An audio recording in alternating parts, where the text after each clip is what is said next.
Today I'm going to give you valuable information for outboard motors sold under the name of Ted Williams, Eska, Sears, Gamefisher and other brands.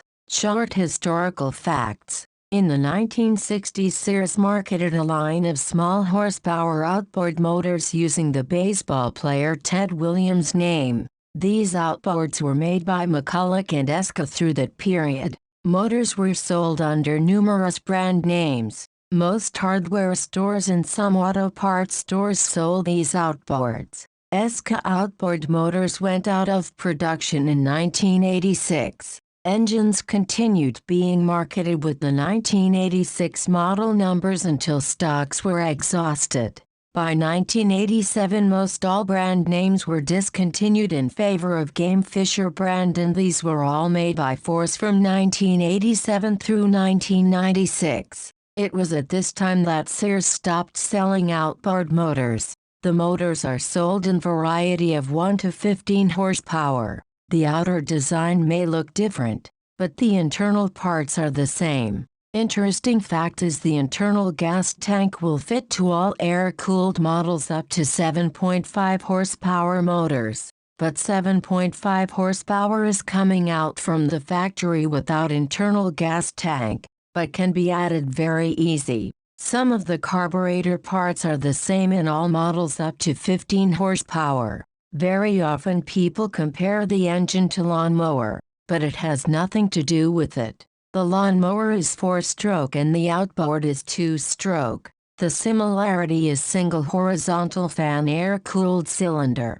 The outboard motor is very sensitive and sometimes can act like stubborn donkey. I'm sure most of you can pull the recoil starter with variety of success to the moment when you give up with blisters on your hands. Here's the secret of these motors. Even the gravity feed is present from 3 to 7 horsepower. The motor is dependent from a fuel pump integrated to the carburetor. The reason for this is the option to connect external gas tank. But in the reality this happens very rarely, and most of the time motors are used only with the internal tank. Before I'm going in detailed review of the motors, I'm going to start with the weak part, and this is the carburetor. The carburetor must mix air and fuel correctly to provide good engine performance. If something is not right, the motor will not start, or start and stop in a few minutes. The most common problem from 3 to 15 horsepower motors is the little orange sleeve called fuel pump.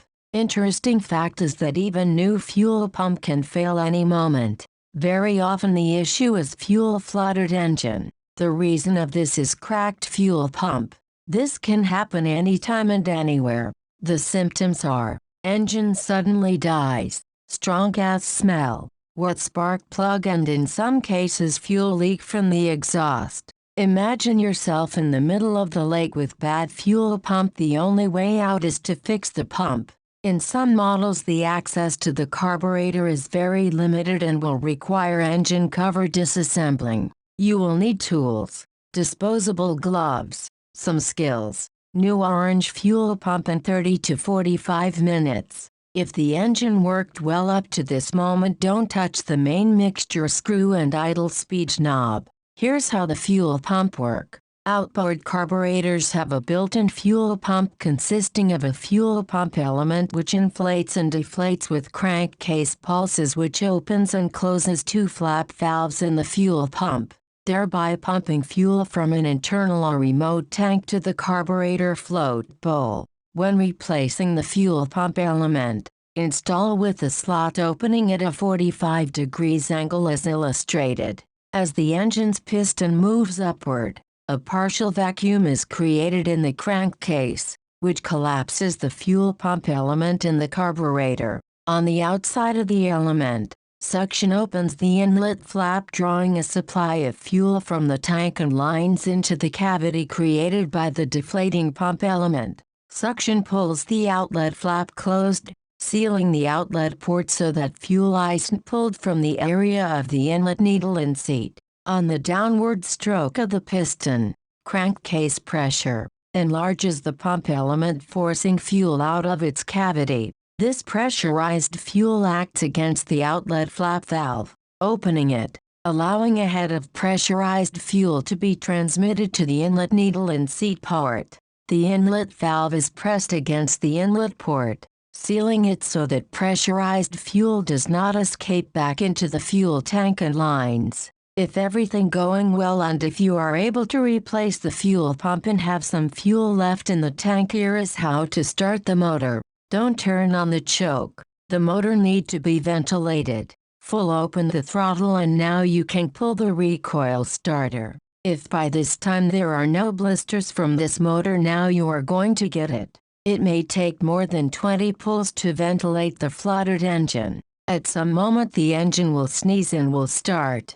Now you can continue to the end of your destination. There is some other issues with this carburetor, but they are related to the idle speed. The movement is very limited from the idle adjustment screws on the idle adjust rod from 3 to 7.5 horsepower. Compared to Evinrude and Johnson on this motors, you can pop out the knob and engage it in new position.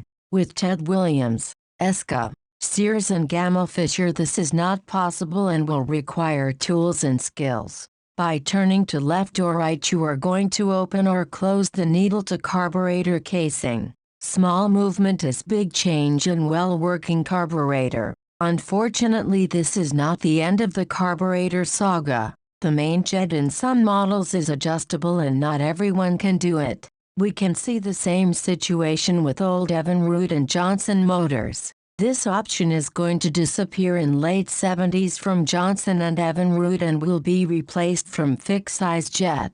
In some time Ted Williams, Eska, Sears and Gamefisher updated the jet in the carburetor, but the fuel pump will remain to damage the reputation. Now let's compare 7.5 horsepower with 4 horsepower Johnson. It is hard to believe low RPM engine with less than 100 cc can provide 7.5 horsepower. I'm not sure how this 7.5 horsepower is calculated, but if you have two identical boats, one with Ted Williams 7.5 horsepower and the other with 4 horsepower Johnson, and race it, the Johnson will beat. There are multiple reasons for this, but the main is the low RPM engine. Gear ratio and propeller on 7.5 horsepower are not enough strong to provide good speed at top RPM. The high RPM on the Johnson with well-calculated gear ratio and propeller can provide real 4 horsepower at high RPM. So for me the Ted Williams, Eska, Sears and Gamefisher are rated with mysteriously high horsepower coming from God knows how.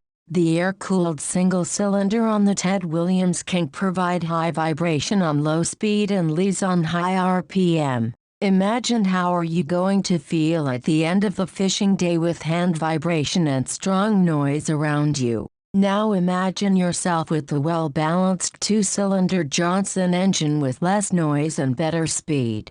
The reliability is also very important. If the Johnson fuel pump fails, you don't need to replace it to continue your trip.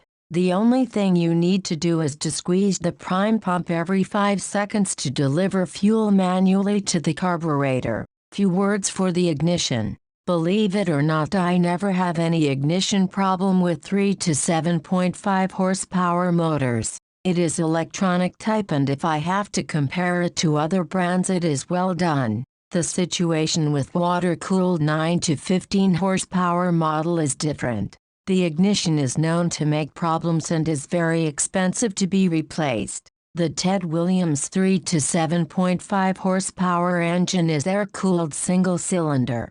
From time to time you can see leaking head gasket.